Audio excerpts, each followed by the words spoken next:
ఓం గం గం గం గణపతియే నమః. అందరికీ నమస్కారం అండి. ఈ రోజు వీడియోలో మనకి 2025వ సంవత్సరంలో మాఘమాసంలో ఫిబ్రవరి 16వ తేదీ ఆదివారం రోజున సంకటహార చతుర్థి వ్రతం అయితే జరుపుకుంటామండి. ఈ రోజున మనం ఆ సంకటహార గణపతిని ఏ విధంగా పూజించాలి, ఉదయం ముడుపు కట్టిన దగ్గర నుంచి సాయంత్రం చంద్రునికి అర్ఘ్యమిచ్చేంత వరకు ఎటువంటి విధి విధానాలు పాటించాలి అన్నీ కూడా క్లియర్గా ఏ టు జెడ్ మీకు ఉండేటువంటి డౌట్స్ అన్నిటికీ సమాధానాలు ఈ వీడియోలో అయితే అందిస్తున్నానండి. వీడియోని మాత్రం స్కిప్ చేయకుండా చూడండి. మానవుల కష్టాలను గట్టెక్కించే వ్రతమే ఈ సంకటహార చతుర్థి వ్రతం అండి. చాలా శక్తివంతమైనటువంటి వ్రతం అండి ఈ వ్రతం.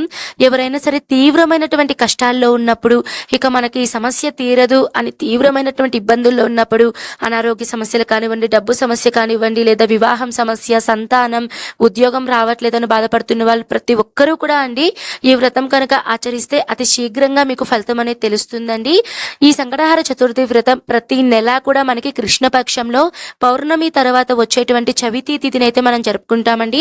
ముఖ్యంగా చవితి తిథి అనేది మనకి రాత్రి సమయంలో, అంటే రాత్రి చంద్రోదయ సమయంలో ఎప్పుడైతే ఉంటుందో అప్పుడు మాత్రమే మనం ఈ వ్రతం జరుపుకోవాలి అని మన పురాణాలు చెప్తున్నాయండి. నా పూర్తి నమ్మకంతో చెప్తున్నానండి. మీరు ఏదైనా ఒక సంకల్పం తీసుకొని ముడుపు కట్టుకొని 3 నెలలు చేస్తానని కానీ, లేదా 5 నెలలు చేస్తానని, 9 నెలలు, 11 నెలలు, లేదు మీ సంకల్పం తీరేంత వరకు మీరు ఈ వ్రతాన్ని ప్రతి నెల చేస్తాను అని మీరు గణపతికి ముడుపు కట్టుకొని పూజ చేసినట్లయితే అతి శీఘ్రంగా మీకు ఫలితం అనేది తెలుస్తుందండి. మీరు ఆ కష్టాల్లో నుంచి బయటపడతారు. నా పూర్తి నమ్మకంతో చెప్తున్నానండి. ఎందుకంటే నేను ఈ వ్రతాన్ని 4 సంవత్సరాల నుంచి అయితే చేస్తున్నానండి. చేసిన ప్రతిసారి కూడా నాకు రిజల్ట్ అనేది చాలా తొందరగానే తెలుస్తుందండి. నేను ఏ విధంగా విధి విధానాలు చేస్తాను, పూజ ఎలా చేస్తాను, ప్రతి ఒక్కటి కూడా క్లియర్గా నేనైతే చెప్తానండి. ముందుగా సంకటహార చతుర్థి వ్రతం చేయాలి అనుకున్న వాళ్ళు తప్పకుండా కొన్ని నియమాలు అయితే పాటించాలండి. అవి ఏమిటో చెప్తాను. తప్పకుండా ఆ రోజు ఇల్లంతా శుభ్రంగా ఉండాలండి. నాన్ వెజ్ అనేది అస్సలు తినకూడదు. బ్రహ్మచర్యం అనేది పాటించాలి. అలానే తలకి నూనె అనేది పెట్టుకోకూడదండి. ఎందుకంటే మనం వ్రతం చేస్తున్నాం కాబట్టి తలకి నూనె అనేది పెట్టుకోకూడదండి. ఏటి సూతకంలో ఉన్న వాళ్ళు, రజస్వల కాలంలో ఉన్న వాళ్ళు ఈ వ్రతం అయితే చెయ్యకూడదండి. తర్వాత ఈ వ్రతం చేసే వాళ్ళు తప్పకుండా ఉదయాన్నే తలస్నానం చేసుకొని ఇంటిని వాకిలిని శుభ్రం చేసుకొని, మీరు పూజా రూమ్లోనే కనుక మీకు ప్లేస్ కనుక ఉంటే మీరు అక్కడ పూజ చేసుకోవచ్చండి. లేదు అనుకున్న వాళ్ళు సపరేట్గా ఒక పీఠం పెట్టుకొని మీరు గణపతి ఫోటో పెట్టుకుని పూజ అనేది చేసుకోవచ్చు. ఈ పూజని 2 రకాల పద్ధతిలో చేస్తూ ఉంటారండి. మొదటగా అయితే ఉదయం ముడుపు కట్టుకొని సాయంత్రం ముడుపులోని బియ్యాన్ని తీసి పూజ అనేది చేస్తారండి. ఆ విధంగా చేయొచ్చు. లేదు అనుకున్న వాళ్ళు ముడుపు అనేది మీరు మొదటి నెలలో కట్టుకొని మీ సంకల్పం తీరేంత వరకు, అంటే 5 నెలలు కానీ 3 నెలలు కానీ అన్ని రోజులు ఆ ముడుపుని దేవుని రూమ్లోనే పెట్టేసుకొని మీరు చివరి నెలలో సంకల్పం తీరిన తర్వాత ఆ ముడుపులోని బియ్యాన్ని తీసి నైవేద్యం చేసి పూజ అనేది చేసుకుంటారండి. అలా కూడా చేసుకోవచ్చండి. కానీ నేను ఆ ప్రాసెస్ అయితే చెయ్యనండి. ఎందుకంటే మనం ముడుపు కట్టినప్పుడు అందులో బియ్యం అనేది వేస్తాం కదా అండి, అవి బూజైపోయే ఛాన్సెస్ అయ్యి మనకి అది చెడిపోతే మళ్ళీ అదొక మనం ఒక నెగిటివ్ ఫీల్గా అయితే మనం ఫీల్ అవుతామండి. అందుకని నేను ఆ విధానాన్ని అయితే పాటించాను. నేను ఏ విధంగా చేస్తానో ఆ విధం అయితే మీకు తెలియచేస్తానండి. ముందుగా అయితే ముడుపు అనేది కట్టుకోవాలండి. ముడుపు ఎలా కట్టుకోవాలి అంటే, ఏదైనా సరే ఒక ఎర్రటి వస్త్రం కానీ లేదా పసుపు రంగు వస్త్రం కానీ తీసుకొని ఆ వస్త్రానికి 4 మూలల పసుపు కుంకుమ బొట్లు అనేటివి పెట్టుకొని మధ్యలో కొద్దిగా పసుపు కుంకుమ, కొద్దిగా అక్షింతలు, అలానే ఒక 3 పిడికిళ్ళు బియ్యం అనేది తీసుకోవాలండి. 3 పిడికిళ్ళు కానీ 3 దోశలు కానీ మీ ఇంట్లో ఎంతమంది ఉంటారో, ఎంతమంది తినగలరో అన్ని బియ్యం మాత్రమే తీసుకోండి. ఎక్కువ వేసుకొని మళ్ళీ వేస్ట్ అయితే చెయ్యకండి. ఎందుకంటే ముడుపు చాలా శక్తివంతమైనది కాబట్టి అలా వేస్ట్ అయితే చెయ్యకూడదు బియ్యంని మనము. కాబట్టి మీరు ఎంత తినగలరో ఒక 3 పిడికిళ్ళు కానీ లేదు 3 దోశలు కానీ మీరు బియ్యం అనేది ఆ ముడుపులో వేసుకోవాలి. తర్వాత ముడుపు మీద మీరు 2 తమలపాకులు, అలానే 2 ఎండు ఖర్జూరం, అలానే దక్షిణగా ఎంతో కొంత అండి, 51 రూపాయి కానీ 101 రూపాయి కానివ్వండి, మీ శక్తి కొలది ఎంతో ఒకటి దక్షిణ అనేది మీరు ఆ ముడుపులో పెట్టుకోవాలండి. తర్వాత పుష్పం అనేది పెట్టుకోవాలి. కొంతమంది ఎండు కొబ్బరి కూడా పెడుతూ ఉంటారండి, అది కూడా పెట్టుకోవచ్చు. ఇవంతా మీరు ముడుపులో పెట్టుకునేటప్పుడు ఎవరితో మాట్లాడకూడదండి. మీ యొక్క సంకల్పం అనేది ఆ సంకటహార గణపతికి మీరు చెప్పుకుంటూ ఆ ముడుపు మీద 2 చేతులు పెట్టుకొని మీ యొక్క కష్టాన్ని మీరు స్వామికి చెప్పుకుంటూ మీరు ముడుపు అనేది కట్టుకోవాలండి. ముడుపును 3 ముళ్ళు వేసిన తర్వాత ఆ ముడుపుకి పసుపు కుంకుమ అనేది పెట్టుకొని మీరు పుష్పం అనేది పెట్టుకొని గణపతి దగ్గర అయితే పెట్టుకోవాలండి. ఈ ప్రాసెస్ అంతా నేనైతే ఉదయమే చేస్తానండి. ఉదయం గణపతి దగ్గర ఫోటో దగ్గర ముడుపు అనేది పెట్టుకొని దీపారాధన చేసుకొని, అలానే దీపధూప నైవేద్యాలు సింపుల్గా లఘువుగా పూజ అనేది మార్నింగ్ అయితే చేసుకోవాలండి. తర్వాత ముఖ్యంగా గుర్తుపెట్టుకోవాల్సిన విషయం, మీరు ఉదయం నుంచి సాయంత్రం చంద్రునికి అర్ఘ్యం ఇచ్చేంత వరకు పూర్తిగా ఉపవాసం అయితే ఉండాలండి. ఒకవేళ ఉపవాసం ఉండలేని వాళ్ళు, అంటే హెల్త్ ఇష్యూస్, బీపీ, షుగర్లు ఇలా ఏదైనా హెల్త్ ప్రాబ్లంతో బాధపడుతున్న వాళ్ళు పర్లేదండి, మీరు పాలు, పండ్లు అలాంటివి తీసుకోవచ్చు. ఉపవాసం ఉండాలి అనుకున్న వాళ్ళు మీరు చంద్రునికి అర్ఘ్యం ఇచ్చేంత వరకు, పూజ అంతా అయ్యేంత వరకు మీరు ఉపవాసం అనేది ఉండొచ్చండి. ఎందుకు ఈ ఉపవాసం పెట్టారు అంటే, మన మైండ్, ఆలోచనలు మొత్తం బయటకు ఎక్కడికి పోకుండా ఆ పూజ మీద నిమగ్నమై స్వామివారి మీద మనం మనసంతా ధ్యానం చేసి పూజిస్తాము అన్నొక్క దానికోసం ఈ ఉపవాసం అనే నియమం పెట్టారండి. ఇప్పుడు ఉదయం ముడుపు కట్టాము, స్వామివారికి సింపుల్గా పూజ చేసుకున్నామండి. సాయంత్రం మనము ప్రదోష సమయంలో గణపతి ఫోటో దగ్గర ఉన్నటువంటి ముడుపులో మనం ఫస్ట్ దీపారాధన చేయాలండి. తర్వాత ఆ ముడుపుని తీసుకొని ఆ ముడుపులోని బియ్యంతో మనము నైవేద్యం అనేది చేసుకోవాలండి. బెల్లంతో ఏదైనా పాయసం కానివ్వండి, పొంగలి కానివ్వండి, ఏదైనా సరే బెల్లం కానీ చక్కెర కానీ వేసుకొని ఆ ముడుపులోని బియ్యంతో మీరు నైవేద్యం అనేది చేసుకోవాలండి. అందులో వేసినటువంటి అక్షింతలు, అలానే తమలపాకులు ఇవన్నీ కూడా మనం పూజలోనే పెట్టుకోవాలండి. దక్షిణగా పెట్టిన డబ్బులు కూడా మీరు పూజలో పెట్టుకొని పూజ అంతా అయిన తర్వాత ఏదైనా దేవుని హుండీలో కానివ్వండి, లేదా ఎవరైనా పేద పిల్లలకైనా సరే ఏదైనా మీరు కొని పెట్టడం అలాంటివి కూడా చేసుకోవచ్చండి.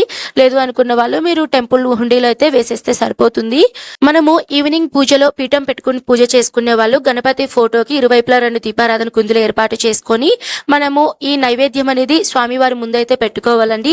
ఇక్కడ మనము మీ దగ్గర కనుక వినాయకుని విగ్రహం ఉంటే పంచామృతాలతో అభిషేకం చేసుకోండి, లేదు అంటే పసుపు కుంకుమ జలంతో అభిషేకం చేసుకోండి. ఏమీ లేదు అనుకున్న వాళ్ళు ఫోటోకే మీరు పూజ చేసుకోవచ్చండి.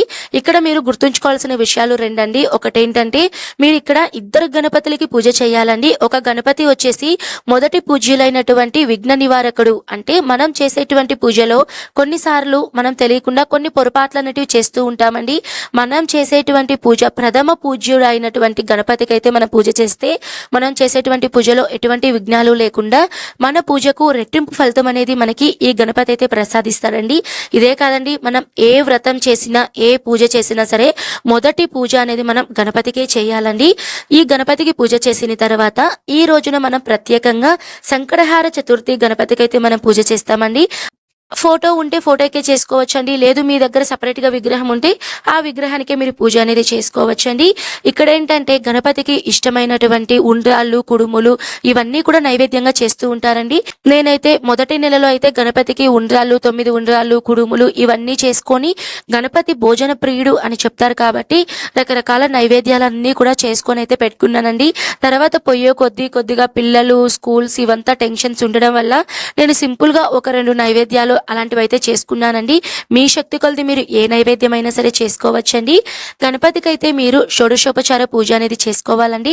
సంకటహార గణపతి స్తోత్రాలు, అలానే అష్టోత్తరాలు ఇవన్నీ పఠించుకోవాలి. గణపతి యొక్క అష్టోత్తరాలు టైంలో మీరు గరిక ఉంటుంది కదండి, గరికతో మీరు కనుక పూజ చేస్తే చాలా మంచిదండి. గణపతికి గరిక అంటే చాలా ప్రీతి అండి. కుదిరితే మీరు గణపతికి ఈ రోజున గరికతో అష్టోత్తరాలు పఠించండి. లేదు అనుకున్న వాళ్ళు ఎర్రటి పుష్పాలతో, లేదు ఎర్రని అక్షింతలతో అయితే మీరు పూజ చేస్తే చాలా మంచిదండి. గణపతికి పూజ అంతా అయిన తర్వాత దీపధూప నైవేద్యాలన్నీ మనం సమర్పించాలి.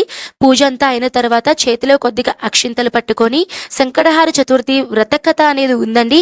ఈ వ్రతకథ వీడియో కూడా ఆల్రెడీ మన ఛానల్లో ఉందండి.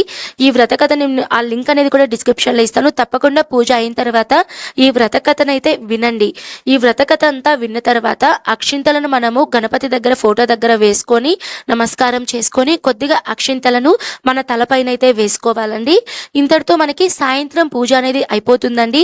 బట్ మనం ఫైనల్గా చేయవలసినటువంటి ఇంకొక మెయిన్ ప్రాసెస్ ఏంటంటే, చంద్రునికి అర్ఘ్యం అనేది ఇవ్వాలండి. ఈ పూజ కంప్లీట్ అవ్వాలి అంటే తప్పకుండా మనం చంద్రునికి అర్ఘ్యం అనేది ఇవ్వాలండి. అర్ఘ్యం అంటే ఏంటో కాదండి, మనము చంద్రోదయం అవుతుంది కదండి, అప్పటి వరకు వెయిట్ చేసి చంద్రుడు వచ్చిన తర్వాత టెర్రస్ ఉంటే టెర్రస్ పై కానివ్వండి, చంద్రుని ముందు ఒక ఇత్తడి చెమ్ము కానీ లేదా రాగి చెమ్ములో నీళ్ళని తీసుకొని అందులో పసుపు, కుంకుమ, అక్షింతలు, పుష్పం అనేది వేసుకొని చంద్రుణ్ణి చూస్తూ మనము నీటిని అయితే కిందకి వదలాలండి. ఓం చంద్రదైవాయ నమః ప్రథమ అర్ఘ్యం సమర్పయామి అని, ద్వితీయ అర్ఘ్యం సమర్పయామి అని, తృతీయ అర్ఘ్యం సమర్పయామి అని, అలానే మనము చంద్రుని యొక్క భార్య రోహిణీదేవికి కూడా మనము ఓం రోహిణీదేవి అయిన నమః అని ప్రథమ అర్ఘ్యం సమర్పయామి అని ఇట్లా మనం అర్ఘ్యాలు అనేటివి సమర్పించాలండి. పైన నీళ్ళని వదులుతున్నప్పుడు కొంతమంది కింద ప్లేట్ అనేది పెట్టుకుంటారండి. కొంతమంది ఏదైనా సరే ఒక చెట్టును కూడా పెట్టుకొని ఆ చెట్లో అయితే నీళ్లు వదిలేటట్లుగా అయితే అర్ఘ్యం అనేది ఇస్తూ ఉంటారండి. ఈ విధంగా మనము చంద్రునికి అర్ఘ్యం ఇవ్వాలండి. అర్ఘ్యం ఇచ్చిన తర్వాత మళ్ళీ మనం గణపతికి మంగళహారతి అనేది ఇవ్వాలండి. ఇక్కడ చాలామందికి ఒక డౌట్ అనేది వచ్చి ఉంటుందండి. ఏంటంటే ఇప్పుడు మాకు ఉన్న ఏరియాలో వర్షం వల్ల కానివ్వండి, లేదా మేము ఉన్నటువంటి ఏరియాలో చంద్రోదయం అవ్వలేదండి, చంద్రుడు మాకు కనిపించట్లేదు, మరి మేము పూజ ఎలా చేసుకోవాలి, చంద్రునికి అర్ఘ్యం ఎలా ఇవ్వాలి అని చాలామందికి డౌట్ అయితే ఉంటుందండి. అలాంటప్పుడు మీరు సాయంత్రం మీరు ప్రదోష సమయంలో 6:37 లోపల మీరు నక్షత్ర దర్శనం చేసుకొని, లేదు అంటే మనకి చంద్రుని ఫోటో అనేది ఇప్పుడు గూగుల్స్లో అయితే మనకి దొరుకుతుందండి. చంద్రుని ఫోటో అనేది తీసుకొని మీరు ఆ ఫోటోని చూస్తూ మీరు చంద్రుడిని చూస్తూ అర్ఘ్యం అనేది ఇచ్చి చంద్రునికి మీరు హారతి అనేది కూడా ఇవ్వాలండి. ఈ విధంగా కూడా మీరు అర్ఘ్యం అనేది ఇవ్వచ్చండి. నేను ఒక వీడియో అయితే చూశానండి. అందులో చాగంటి గారు సంకటహార చతుర్థి వ్రతం రోజున మనం దోసకాయను కనుక నైవేద్యం పెడితే చాలా మంచిది అని చెప్పారండి. నేను ఆ వీడియో ఆధారంగా నేను స్వామివారికి ఈ రోజున దోసకాయనైతే నైవేద్యంగా పెట్టానండి. కుదిరితే మీరు దోసకాయను కూడా నైవేద్యంగా పెట్టచ్చండి. ఈ విధంగా అయితే సంకటహార చతుర్థి వ్రతం రోజున పూజ అనేది చేసుకోవాలండి.